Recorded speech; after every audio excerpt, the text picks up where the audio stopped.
longer these static entities, but these dynamic entities where we are discussing end-to-end logistics. And we have with us Mr. Rizwan Sumar from DP World, talking about how they have used the concept to successfully prove that this is a reality which can be achieved. Over to you, Rizwan. Thank you, Mr. Sethi, Honorable Minister. Thank you for the opportunity.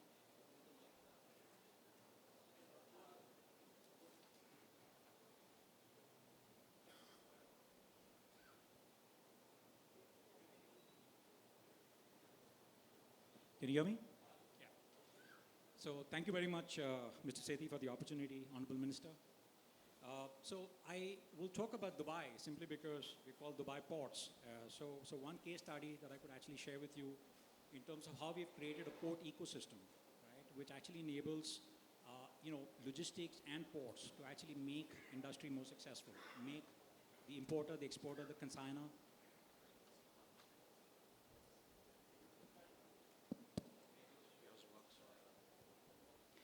Would this be better? Thank you. So no, it was not me the last time around. So Dubai ports, we put up the port of Jebel Ali in 1979. And it was really built on a transshipment model. Right? And we very, very soon realized that it's going to be very difficult to underwrite this investment with transshipment alone, depending on other countries and taking advantage of the geographical position that Dubai actually has. Our chairman at that time decided to set up JAVZA, Jebel Ali Free Zone, as it is called. It houses, and that we actually set up in 1985. And since 1985, we're housing almost 9,000 companies in JAVZA. It's spread over 60 square kilometers. It's responsible for almost 25% of the GDP of Dubai because of the economic activity that actually takes place out there. And the residents of JAVZA, in terms of the processing units, in terms of the industry that was actually set up, uses the port. And there's almost 22 million TEUs of port capacity that we actually set up. So the port facility, the logistics facility is available to all these industries that have actually set up shop over the last 3 or 4 decades, making Dubai what it is today. And if you look at the port and the Jebel Ali Free Zone ecosystem that we actually put up out there, it is responsible for more than 1/3 of the GDP of Dubai put together. And this actually then, strengthened our resolve to ensure that we do this similarly in other parts of the world, wherever given the opportunity.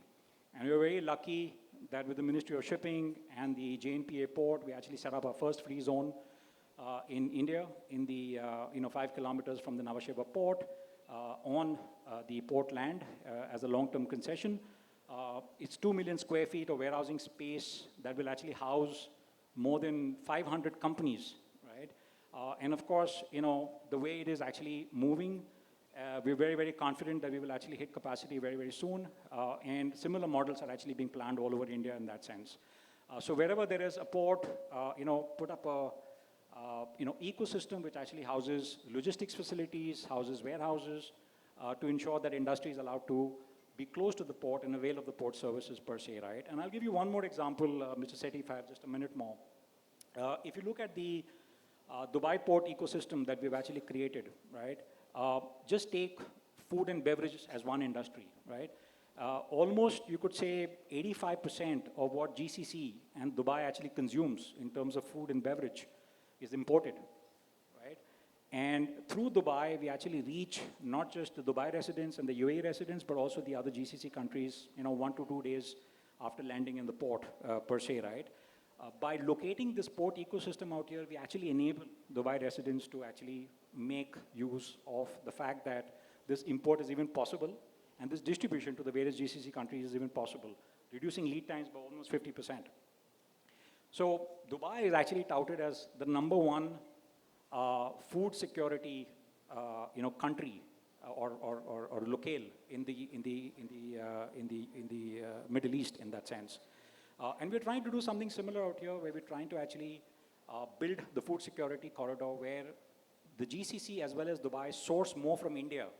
And this actually gives more opportunities for the Indian producer, the farmer in India, in terms of giving them the visibility of demand 20 years, 30 years hence, ensuring that the quality that they actually produce is not just, okay for GCC and Dubai, but also for the rest of the world in that sense. So raise the benchmarks, ensure that, the pricing stability is there, ensure that we actually have the quantity that the Indian produce can actually be realized in the global markets per se. And there's a similar, facility that we're trying to create in Javza, which is called as Bharat Bazaar, Honorable Minister. And this is actually supported by our Honorable Commerce Minister, because he feels that this could actually make full use of the CEPA agreement that we recently signed with the UAE. What we do is we basically house Indian companies out there where they can showcase their product to people coming from all over Africa and all over Middle East. And they actually want to touch and feel the goods. So they want these goods to be exhibited in retail outlets, but also have the warehouse associated with the retail outlet, so that when they want to buy a quantity, the warehouse actually makes the inventory possible. So this is another facility that we want to actually set up very, very soon. And if everything goes well in the next 3-4 months, we should actually start that facility in Dubai. Just to give you an example, the UAE-China trade, and China was actually the first to actually put up a China Mart in Dubai.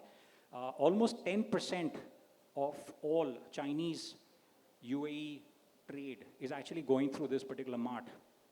50,000 customers coming every day. So this is the potential that we could actually realize, right?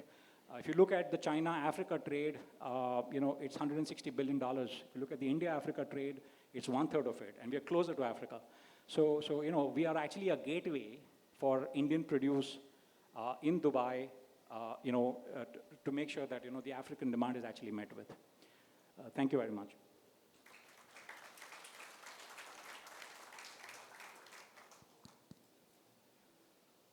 Okay, thank you, Rizwan. I think moving on to the decarbonization piece. I think we all look at Norway as the leader in this. Our friend from Norway, what I would request is that you should share your experience about the whole decarbonization drive, and what could be the learnings for a country like India. We're discussing a lot of green hydrogen, but how far are we really from there, so to say? And what could be the challenges also? So over to you.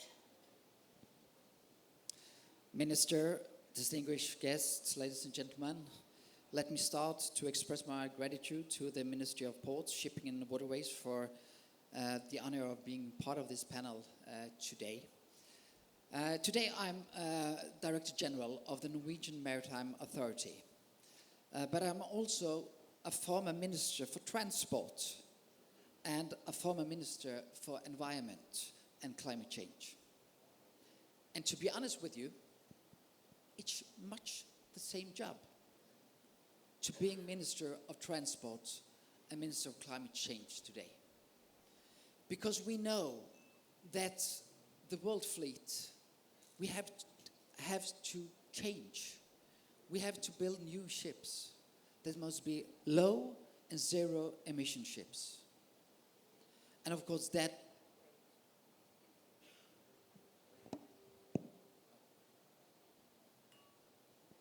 So we have to build new ships. And of course that will have a great impact for the ports. What is the experience from Norway? We are a very small country, but we are quite big when it comes to shipping. And we were the first country in the world building an LNG ship in 2000. In 2015, we were the first land that built a ship on battery. And today, 1/3 of the ferries in Norway are zero-emission ferries because they have batteries. In 2016, we built the first ship on methanol. And this year, we launched the first ship on hydrogen, a ferry. And we hope in 2 years that we also will have a ship on ammonia. And that will, of course, bring great impact for the ports.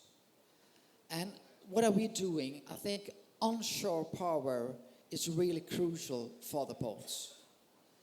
And today, Enova, that is a authority in Norway, have used $85 million for 100 onshore power projects in Norway, so that onshore can be used in the ports of Norway. We're not finished, but we've started. And I think that is what we have to do together. We have to change the fleet. That will impact the ports. And of course, we have to use new technology to improve the ports. But the green shift, the climate change, will impact the total industry. And of course, that will impact a lot for the ports. Thank you.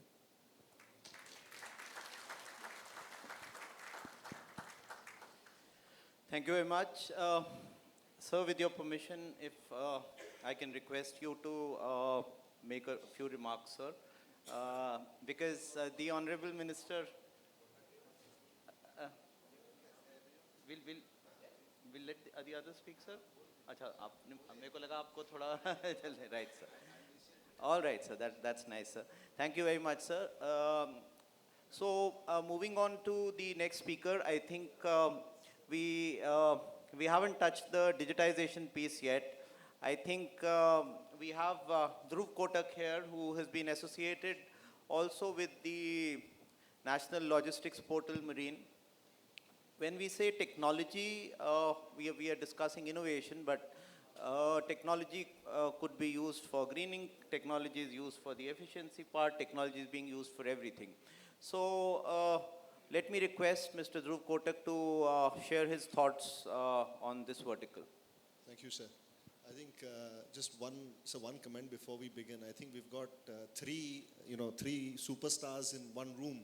The room is falling really short, sir. I think everyone's come to see, Honorable Minister, Secretary Saab and yourself. We need a bigger room, sir, because everyone's here to see you. But how do you know you are not the star? Okay. No, but sir, thank you. I think to all our, all the friends visiting from all over the world, I think one fact which is little known in the world is that the biggest port community system in the world has been developed here in India by an entity called Indian Ports Association, IPA, which is actually a subsidiary of the Ministry of Port Shipping and Waterways. It's the biggest port community system anywhere in the world, and it's what we call literally on a fifth generation platform. In fact, the efficacy of what has been built, and we've had the privilege of being a vendor, and simply because of that, association, affiliation, today we've actually been able to roll out similar platforms, sir, all over MENA, and now all over other parts of South Asia as well. So today, because of what the Indian government has done in terms of scale and scope, very often in the press we hear about a lot of work which has been done in terms of digitization in other areas.